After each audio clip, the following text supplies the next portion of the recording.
Bonjour à tous et bienvenue pour ce temps de partage biblique. J'ai choisi aujourd'hui le psaume 112, verset 8, où il est dit « Son cœur est inébranlable, il n'a aucune crainte ». Dans la vie chrétienne, beaucoup de choses cherchent continuellement à détourner notre regard de l'objectif principal que Dieu a placé en nous. L'ennemi de notre âme sait que lorsqu'un enfant de Dieu perd de vue sa destination spirituelle, alors il devient plus vulnérable au découragement, au doute, à un certain relâchement. C'est pourquoi de nombreuses craintes viennent parfois envahir notre cœur. Et ces craintes peuvent prendre différentes formes et se manifester à travers, par exemple, nos inquiétudes face à l'avenir, nos déceptions qui peuvent être provoquées par les épreuves ou les attentes non accomplies. Cela peut être aussi les distractions de ce monde qui occupent progressivement nos pensées et trop de place dans la vie de tous les jours. Ou on peut penser encore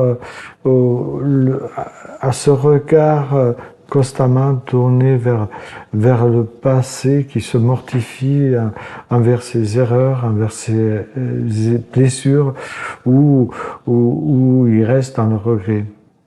À cela s'ajoute bien sûr la fatigue qui peut nous toucher aussi, cette fatigue spirituelle, c'est-à-dire le poids des combats quotidiens et parfois même le succès passager qui peuvent nous donner l'illusion que les bénédictions terrestres suffisent pour combler notre âme.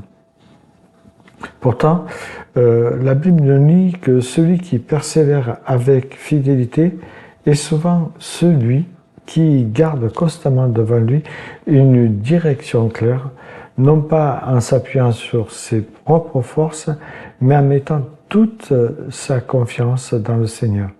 Lorsque notre regard demeure fixé sur Dieu, les tempêtes ne disparaissent pas forcément immédiatement, mais elles perdent le pouvoir de nous arrêter dans notre marche spirituelle.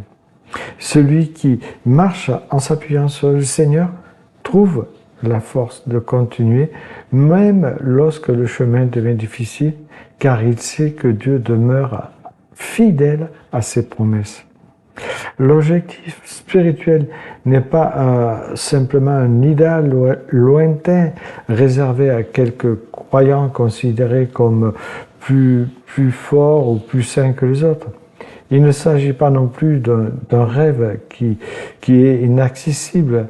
Non, cet objectif concerne des enfants de Dieu, tous les enfants de Dieu, car tous sont appelés à vivre dans l'espérance du salut et dans la communion avec leur Créateur. La vie spirituelle est avant tout une orientation quotidienne du cœur et du regard vers Jésus-Christ, celui qui est le seul consommateur de notre foi. Chaque jour, le croyant est invité à tourner ses pensées vers le Seigneur afin de ne pas justement se laisser absorber par les réalités passagères de ce monde. Ainsi, chaque décision que nous prenons, chaque attitude que nous adoptons, chaque parole que nous prononçons et chaque effort que nous accomplissons peut soit nous rapprocher de Dieu, soit nous éloigner progressivement de sa volonté. Rien n'est réellement insignifiant dans la marche chrétienne, car même les petites négligences, si elles sont répétées, peuvent justement affaiblir la communion avec notre Seigneur. Tandis que les actes simples de fidélité fortifient notre foi et nous fait grandir forcément spirituellement. Le véritable objectif du croyant demeure cette espérance glorieuse, la vie éternelle auprès de son Seigneur, dans sa présence parfaite et éternelle avec nous. Cette promesse doit rester vivante dans notre cœur, car elle nous rappelle que notre existence terrestre et passagère et que notre véritable patrie est auprès de Dieu. Gardez les yeux fixés sur cette espérance nous aide à nous préserver du mal, mais nous aide surtout à persévérer malgré les difficultés, nous aide à résister aux séductions du monde et à continuer la course avec foi jusqu'au bout.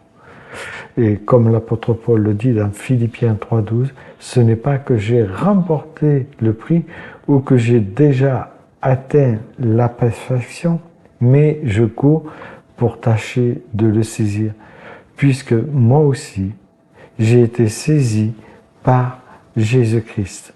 Bonne journée à chacune et chacun.